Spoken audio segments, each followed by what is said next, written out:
An old saying goes, if you don't get the girl you love, love the girl you get. Exactly what I did 14 years ago. I was engaged to my dream girl, Lottie, and looking forward to marrying her when she told me that the travel agency where she worked had offered her a 6-month job as their guide in Natal, Brazil. Before we met, she had been their guide for 1 year in Madeira, and it was just because of her skills in the Portuguese language that she got the offer, which she accepted. I understood that she would never want to be an average wife in a Scandinavian county capital after her stay there, and therefore we both, after some serious talk, found out that the best for us was to split up. I thanked her for the time we had spent together and wished her good luck for the future. She found her good luck very soon because, after only a month there, she met and fell in love with a Brazilian airline pilot. When her 6-month contract was over, they married. Soon after she left, I met Catherine, who did her best to comfort me. In fact, she did it so well that she got pregnant, swore that I was the only possible father, told me that abortion was out of the question, and begged me to marry her. Catherine was a typical girl next door, and as my love for her increased every day, we married. 6 months after the wedding, we got a nice boy, and after a further 18 months, we even had a girl. I worked at a construction company where my boss suggested I go for evening classes, which I did. Thanks to my connections via the construction company, we could afford to build a nice house in a popular area. When the girl was 3 years old, we succeeded in getting the children to the nearby daycare, and Catherine got a job at an insurance company. Now at the age of 39, and thanks to my evening class, I have been promoted to boss of a construction team and made rather good money. The kids were 14 and 12, and did well in school. Catherine was 37 and still very good looking. She had recently been promoted to department head manager at the insurance company. Other people regarded us as a happy family, which we, without any doubt, had been for 14 years. Then things went downhill after her promotion to department head manager some weeks ago. It was an important event for her, but quite the opposite for me. I was not even invited to the promotion party. I knew that spouses were always invited to those promotion parties and had been curious about why I wasn't. But I accepted her explanation that nowadays it was only a small internal matter and no other spouses would be there. The party had not been the boring dinner she told me it was, far from it, because she came home at 6 o'clock in the morning, very tipsy, with her hair and makeup in total mess. Obviously, she had even been well treated. Of course, she denied all accusations of cheating. But the party meant a big change in our marriage, unfortunately not for the better, at least not for our children or me. She began to have less time for the family and treated me as some kind of janitor whose duty was to take good care of our house and our cars. Of course, she got a nice increase in her salary, but her private expenses increased even more, so I couldn't mention any advantages at all for the family. Even our sex life decreased from an average of 3 times a week to nothing at all. The first 3 weeks, I accepted her explanation that she had so much to do that she got too tired to do anything in bed.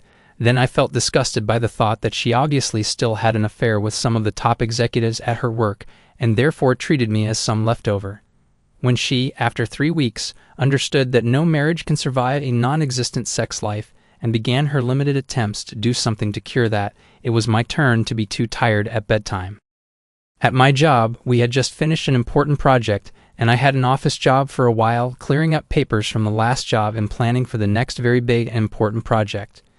During lunch at a downtown restaurant, I met one of Catherine's best friends from her work who told me that it was a pity that I was sick and couldn't attend the pleasant party for Catherine's promotion. For her good luck, one of the other head manager's wives was away on holiday with her parents, so he had been her escort during the evening. When I asked her if other spouses had been there, she told me that as far as she knew, I and the manager's wife were the only absent spouses. I replied, sick. I wasn't even invited to the damn party. What in the hell really happened there? She understood that she had told me too much and refused to say anything further. 2 weeks later, I took action. Our insurance for the house and belongings for the family, which we of course had at Catherine's work, was in my name and had to be renewed. I phoned 2 other companies and accepted the best deal. Then I phoned Catherine's company and canceled my insurance. When the girl at their customer service put all my data into her computer, she sounded surprised and asked me, "Excuse me, but isn't your wife working as a head manager in this building?" "Yes, she is, and it is therefore that I want to skip all connections with your company." "May I ask you why?" This question was exactly what I wanted to hear because the right answer would start gossip around the company. Such gossip usually works as the old saying goes, it begins with a feather and grows to a hen.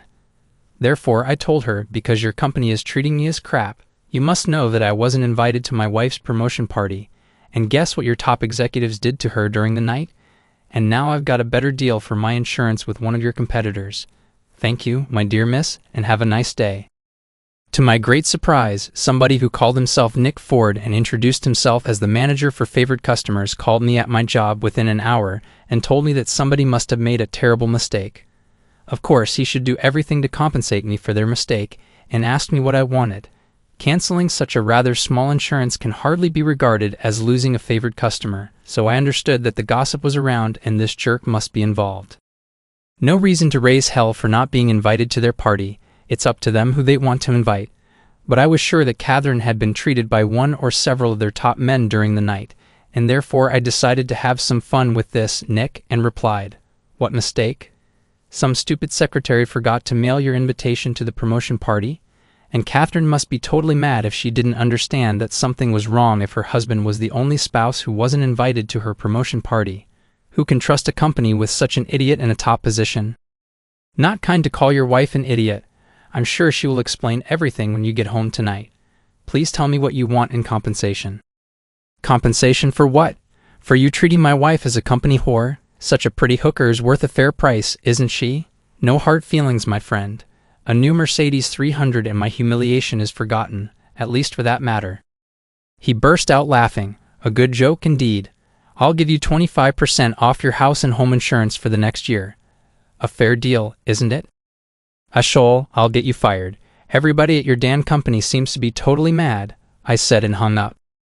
Catherine was waiting for me when I came home. She was red as a tomato in her face and began shouting as soon as I got inside the front door. "What the hell do you mean by calling my job and acting as a lunatic?" "Lunatic? I did fair business and saved a good amount for the family for the next year. Why in the hell did you humiliate me at my job?"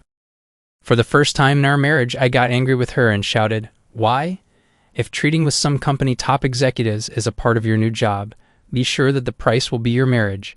I hope you'll find it worth that." I had never before shouted at her and treated her this way, so she got a shock and ran to the bedroom where she began to cry loudly. The first serious argument in our marriage had reached a timeout, but was not over. I found her cell phone and the battery charger in the kitchen, and knew that she wouldn't come out of the bedroom for a while. I investigated the phone and found some text messages, most of them from a Nick who obviously was the same jerk who had called me earlier. He was in love with her, and a copy of her last reply showed that he was making good progress in his efforts. He called their magical night the best night of his life, and had even sent her several poems of low quality. Neither of them mentioned their activities in plain words. I even noted Nick's phone number so I could get further info about him.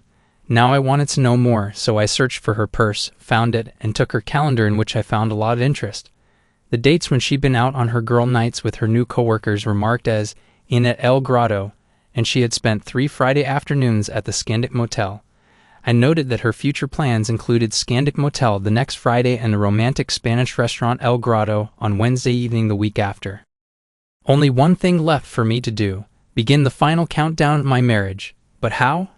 I wrote a message to the kids and left the house for some food at my favorite pub. To my great surprise, Lottie, my ex-dream girl from Brazil, was there with her brother. They invited me to sit down at their table, and we had a pleasant chat for several hours. With free airline tickets, Lottie was home visiting her parents almost every year, sometimes alone, sometimes with her family. I had met her now and then, usually when shopping together with Catherine, and only talked a few minutes with her. Lottie had brought her son to a month's language training in England and had extended her trip with a few days at her parents' home. She was now divorced from her airline captain, who couldn't resist the temptation of handsome flight attendants, which had been too often and too much for Lottie to take. I told her that even Catherine and I had serious problems, which we hardly were able to solve. We decided to see each other again when she came back to catch her son in England next month. When I got back home, Catherine was sleeping, or at least pretending to be, so I didn't wake her up or talk to her. The next morning she was still sleeping when I went to work. My boss noted that something was wrong with me and had me tell him the whole story about my marriage, which was expected to crash within a few weeks. He promised to use his connections and fix me a nice apartment, and suggested the board let me be responsible for the insurance quotations for the next huge project. I had investigated the man who had sent texts to Catherine's cell phone. It was Nicholas Thompson, 44 years old, married with 2 daughters, 21 and 18, both still living at home, working as a department head manager at the same insurance company as Catherine. On the Friday afternoon, I went to the Scandic Motel in a company car.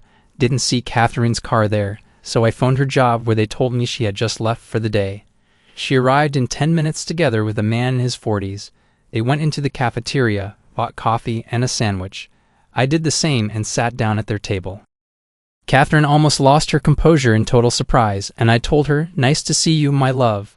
I had some private matters to discuss, so I just rang your job, and they told me that you had left for the day.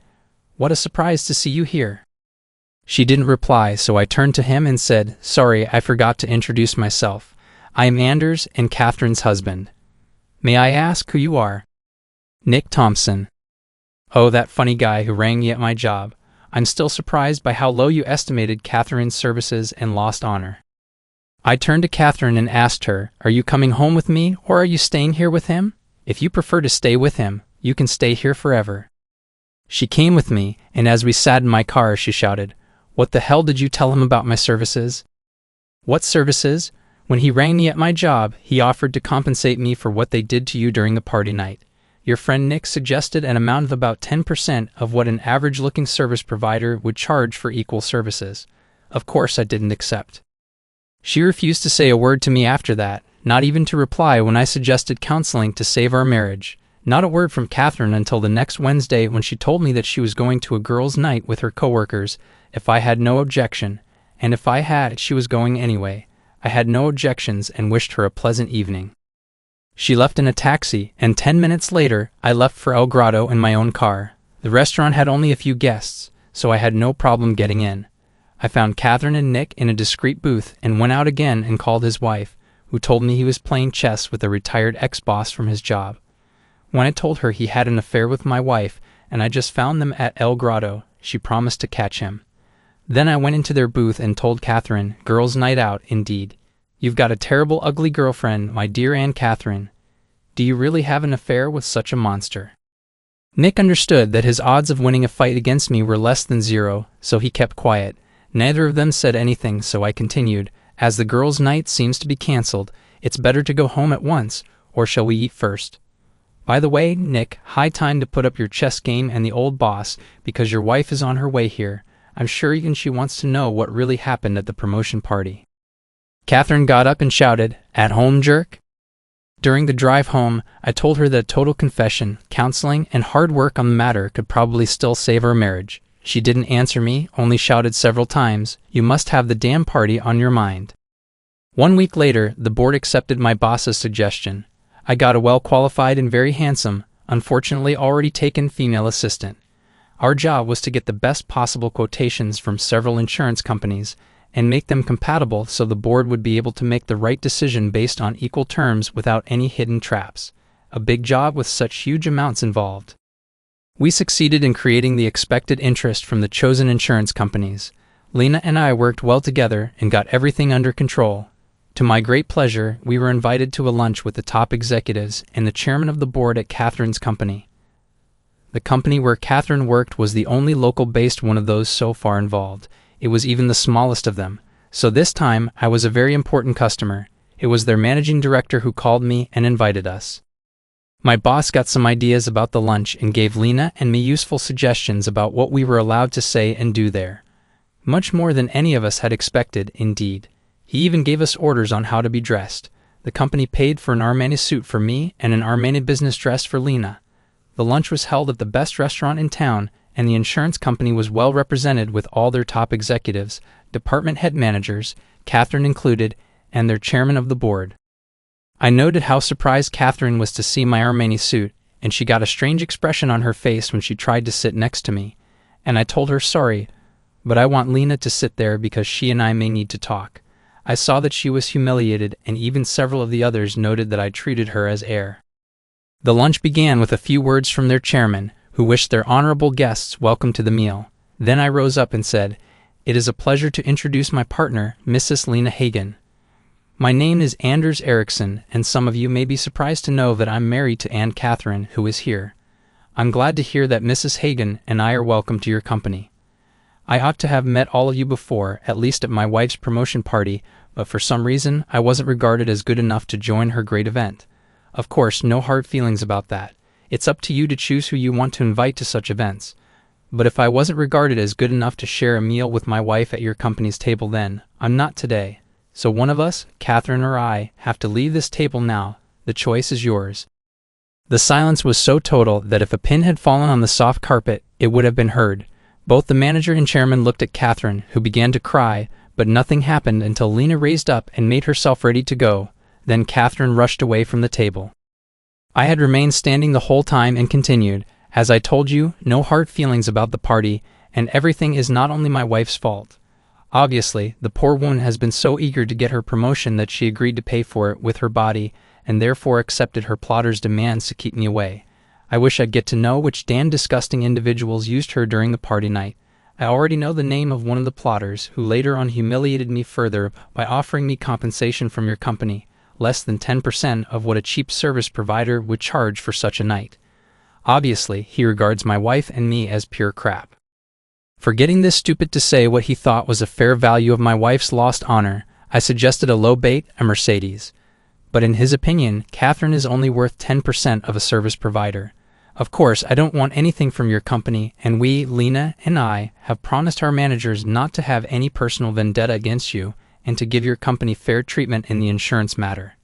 However, I must say that it is impossible for me to eat without feeling sick if your Mr. Nick Thompson is sitting at the same table. So once again, he or we. This time there was no silence. The chairman shouted, "Thompson, get out." Nothing more happened during the meal, and Lena and I spent the rest of the day with those of their people responsible for our quotation. Their manager and the chairman joined us for a coffee break and told me that my problems were under investigation. So far, Nick Thompson and one of the vice managing directors who had been responsible for her promotion were fired, and the investigation continued. Catherine had left the job directly from the lunch. The manager told me that they did not understand why she did what she did because she was in line to be promoted the right way. Now they had to fire her because it was impossible for the company to have a department head manager with such a reputation. Back at our own office, my boss was satisfied when he listened to the tape recorder Lena used to have in her handbag during meetings outside the office. I got his full support for my speech during the lunch. When I came home rather late, I found that Catherine was gone with 2 suitcases and a large quantity of her clothes. At the kitchen table, I found a note to the kids in which she told them to call her parents for further information. Not a word to me. Catherine and I filed for divorce, sold the house, and shared everything 50-50. I got the nice apartment I was waiting for, and for the kids' sake, I even fixed an apartment for her near mine. We are now on speaking terms again and have met a few times at a cafe to talk about our children's activities. They live at her apartment but spend a lot of time at my place. Catherine is even a soccer mom for our daughter's soccer team. We even used to meet when the team plays and have begun to have some small talk. She has a new job at an office, but the payment is far less than what she got at the insurance company, even less than what she got before her promotion. Neither Catherine nor I have found a new, right one yet. I can't deny that I miss her sometimes, and I think we both regret what we did to each other. But done is done, and can never be undone. However, even though the now infamous lunch cost me my marriage, Lena and I succeeded in negotiating the best insurance terms our company ever had before, which gave us fairly increased salaries. When Lottie was back to catch her son in England, she spent several nights at my place. Our time together was okay, but not the same sparks we felt during our engagement. I must confess that my time with Catherine was much better before her promotion. However, I have promised to spend my next holiday as her guest in Brazil, but I will never stay there forever, and she will never leave her home there. But it is an interesting country to visit, and I really look forward to it.